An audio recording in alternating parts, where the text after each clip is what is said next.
Welcome to You Be the Judge, the GCAAR program that helps to keep you from getting your hide fried because of the wrong ethical decisions.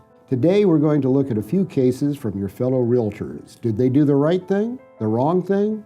What can we learn? You be the judge. Listing agent Lola LaRue is headed to New Jersey for the weekend to see Springsteen in concert. As she is leaving, she receives an offer from a buyer's agent on her listing. The offer is 20% below the list price, includes home, radon, and lead inspections, and asks the seller to contribute $10,000 in closing help. According to the financial information and lender letter included with the offer, the buyer appears to be very well qualified.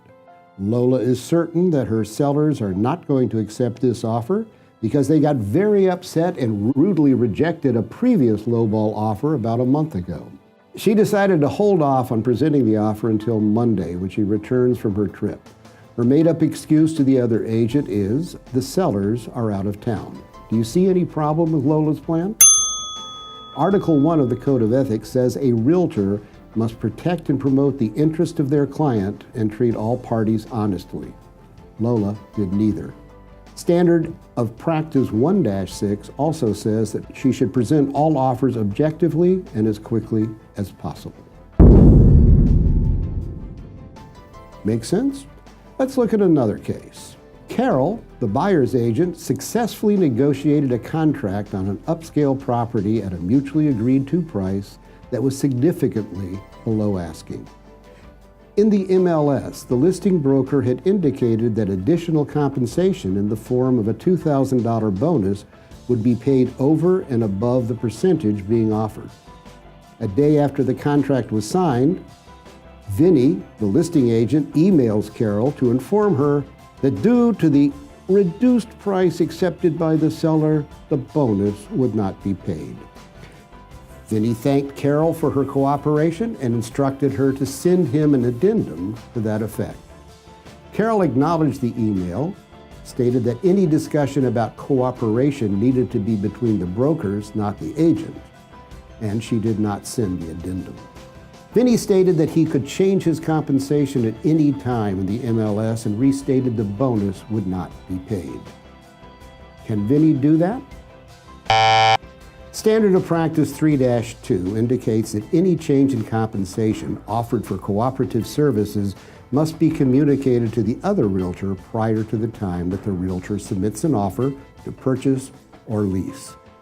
After a realtor has submitted an offer, the listing broker may not attempt to unilaterally modify the offer of compensation. What recourse would Carol have if her broker has not paid the bonus? The answer is file a grievance. She did, and Vinny paid. All right, we're now on a roll, so let's look at another one. Herbert had shown his very picky clients over 100 properties. Finally, they found a house that was absolutely perfect for them. Herbert, however, was not happy to learn that the compensation being offered to the selling agent was significantly lower than he expected, and multiple offers were anticipated by the listing agent. Herbert told his buyers that the other agent was not offering the proper commission, and with multiple offers, they would have to greatly increase their offer price. His clients were willing to significantly increase their offer price, and since Herbert assured them that it was done all the time, allowed him to write the following into the offer. All parties agree that the seller will increase the selling agent's advertised commission by 2% of the sales price. Herbert's clients were upset when they learned that their offer had not been accepted and asked why. Herbert said the listing agent was not willing to increase the commission being offered. Herbert was upset when his clients asked to cancel their agreement. He was distressed further to learn that while time later that their former clients bought a different house using the listing agent. His day got worse when he learned that both his former clients and the listing broker had filed complaints about him with the grievance committee. You think they have a case? Herbert was charged with violation of Article 1, not working in the best interest of the client. Article 16, interfering with a broker and client's exclusive representation agreement, and Standard of Practice 16-16, using the terms of an offer in an attempt to modify the listing broker's offer of compensation. What was Herbert thinking? You understand why the following standards of practices are so important? Let's take a look at one more. ABC Real Estate has a listing at 123 Main Street. The sign on the property identifies Layla as the listing agent. Harold of XYZ Realty calls Layla to inquire if the brokerage relationship on 123 Main Street is exclusive and when the expiration date will occur. Layla is taken aback by the question and informs Harold that the terms of her agreement with her client are none of his business. Harold talks with her, thanks her, and immediately calls the owners of 123 Main Street and inquires as to the type of listing they have with Layla and when it's due to expire. When Layla learns that Harold has called her clients directly, she is outraged. She calls Harold, explains in no uncertain terms that he was totally out of line in contacting her client and that she was filing an ethics complaint against him with the local association.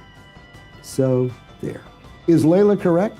Has Harold violated the code of ethics?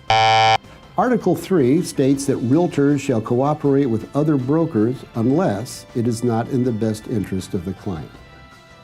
Article 16 says that realtors shall respect exclusive agreements. Standard of Practice 16-4 explains that if listing broker refuses to disclose the type of agreement and the expiration date, when asked, a realtor can inquire of the seller and discuss terms of a future agreement.